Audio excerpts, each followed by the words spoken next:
doon. Cute! Ayan, cute! Yan! Babae! Ayan o!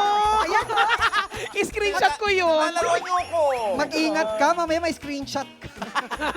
Oy, speaking of screenshots, Oh! usong-uso ngayon yung screenshots na yan. Bakit ba nauso yan? Nakakaloka pag nag-away, screenshot. Para may ebidensya ka Gusto kaagad. mong pahiyain, screenshot. Ganun na nga. Ganun So na nga. pinapahiya talaga? Tapos pag gusto mag-blackmail, screenshot. Oh, di ba yung mga, Diyos ko, nakakaloka. Ano, ba't nangyayari yan? Kasi Parang natatakot ginagawang ako siguro. Parang ginagawang panakot na siya ngayon, no? Pang blackmail. Tapos wala kayong opinion? Hindi.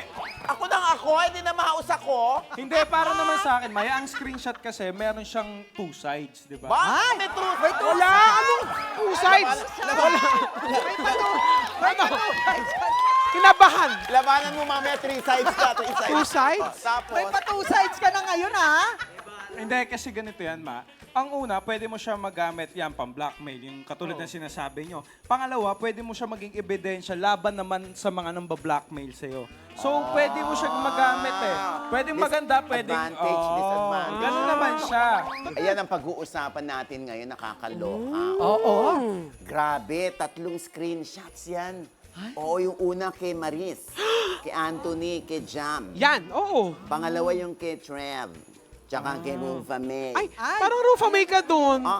Naku, yung nakakaloka nga yung kumari ko, nakausap ko. Naku, mamaya sasabihin ko Yan, naman sa inyo. naabangan natin yan. Diyos ko, nakakaloka. Ang dami nga naaawa kay Rufa May. Pero mamaya pag-uusapan natin yan. Yan. Tapos ito ng latest. Ayan.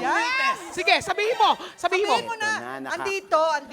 Ayan, ayan. Ano ka ba? Diyan mo sabihin. Ito na nga, kilala nyo, si Philip Laude.